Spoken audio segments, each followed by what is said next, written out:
This is a good design. Unpopular opinion. I don't hate this design. And this is what awaits us. And it all comes out of the latest reveals in 2XKO. Truth be told, 2XKO is riding the exact same train as Legends of Runeterra. Both are great games with incredibly niche audiences, both serve their own audiences very well, and above all, both games are actually very good at the League of Legends world building. Now sure, the reveals of Warwick and Caitlyn were kinda odd, and that is not fault of the game, that is the fault of Riot having no idea how to keep Warwick from arcane canon. And so I'm not gonna blame them. But funnily enough, these obstacles also have to deal with one more thing, which previously also changed a very well-known champion, and it is called censorship. And that is what we're gonna be talking about today. But you know where you won't find any censorship? In my game, Funus!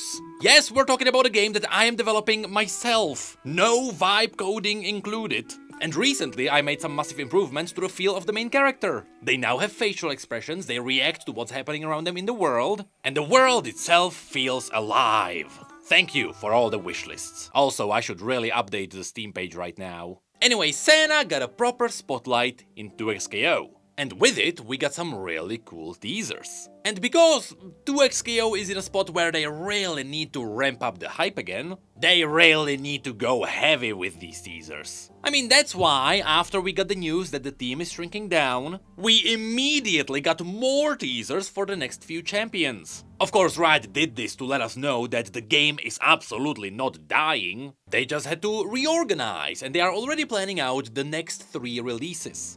At the same time, we already knew about Senna, they revealed her immediately after the news, but she came with a showcase of the new arena, which is the headquarters of the Sentinels of Light. And there they accidentally teased even more. For example, in the background you can see the weapons of all the Sentinels of Light, which are referencing skins that the champions will be getting in the game. For example, there is Yasuo's sword, and there is also Ilawi's totem, then there is also Riven's blade. And that's how we got to the rumors that Riven is indeed arriving to 2XKO later. Which was also somehow followed by rumors about Poppy, though those rumors are likely coming out from that one account of a Poppy fan. Anyway, when Senna finally arrived, she came with a basket of Easter eggs. On top of which, we also got a new comic, and that is where the new era for Thresh begins. So the gameplay trailer reveals that Senna is all about her 2 forms. The human form and the wraith form. In the human form, she does what she does best in League,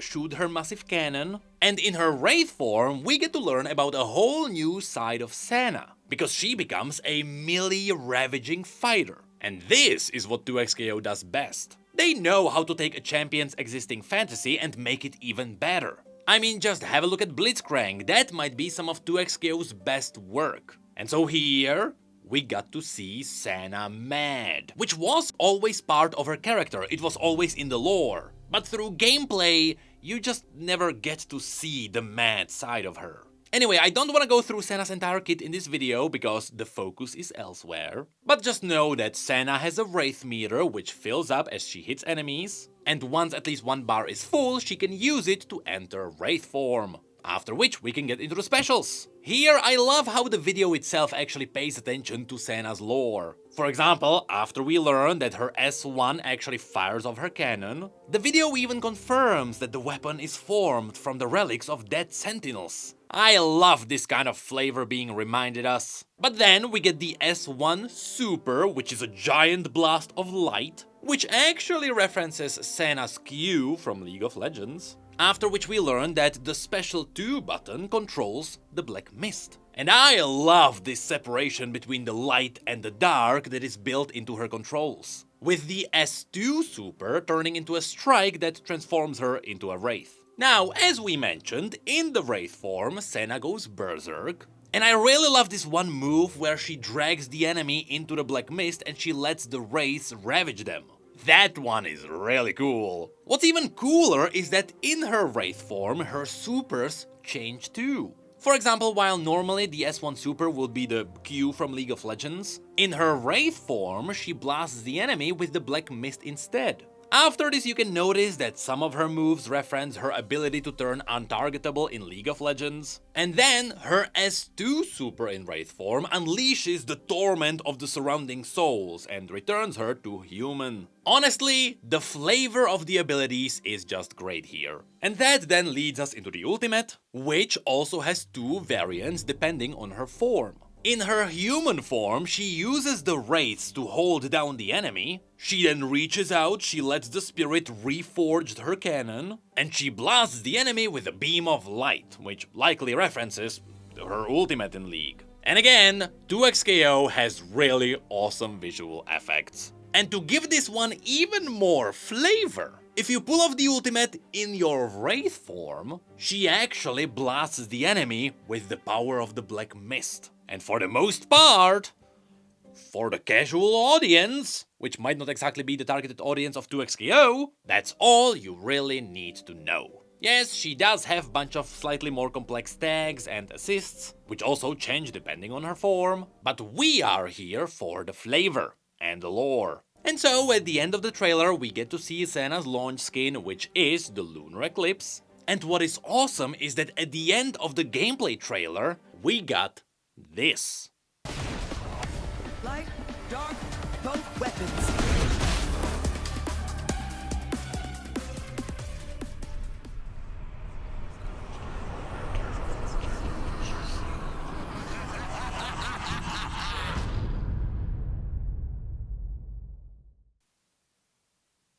So, those were the ruins of Helya. Specifically, the Great Library of Helya, which is where you would typically find Elrock Grail, who is also sometimes known as Thresh. Yes, Thresh is coming to 2xKO, it seems. Which may bring up an interesting question. What is he going to look like?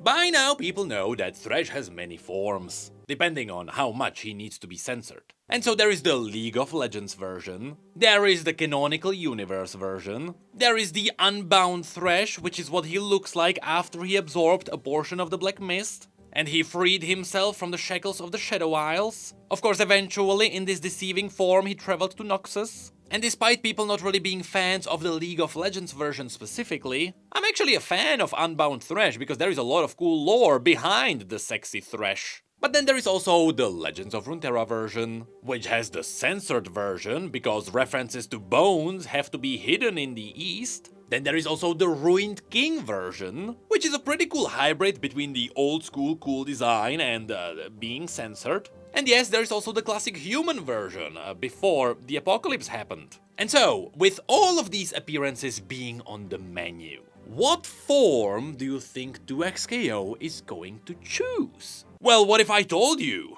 The coolest one by far. You see, Senna also got her little comic. And I'm happy Riot is using comics in 2xKO because they just work everywhere else. They work perfectly for the storytelling in League of Legends, they work great in Wild Rift, and so I am happy that 2xKO is using what works. I just hope that these comics get implemented into the client too. And so, we got a whole 1 minute of a Senna comic that serves as a big teaser. Because it is focusing on her lore, it starts with a big introduction of her character with minor spoilers in the background, which then immediately goes into her battle with Thresh. And there we got slightly bigger spoilers, which also reveal Thresh's new cool design.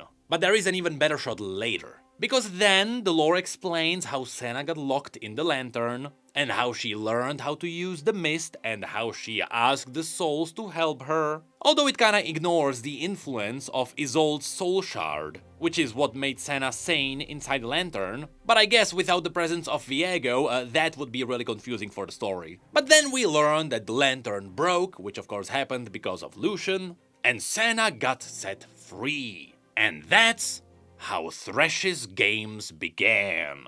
Which is kinda referencing how later, during the Sentinels of Light, it was Thresh who set up Viego to go on a rampage around the world, and then he also set him up to be defeated by the Sentinels of Light, which allowed Thresh to unbind himself from the Shadow Isles, hence why there is a lot of cool lore behind the sexy Thresh. But the point is, look at how cool Thresh is! This is his design in 2xKO. And after Blitzcrank got such an amazing facelift, I cannot wait to see this one in action. What is really cool is that the 2XKO team managed to find the perfect balance between censorship and the old school Thresh. Because the new mask still references the human skull that we know from classic Thresh, but it merged it with the metal mask that was made up for the censorship. Except now the metal mask is twisted with Thresh's creepy grin. Let's be honest, it's a better outcome than what happened with Hecarim. And here it just works so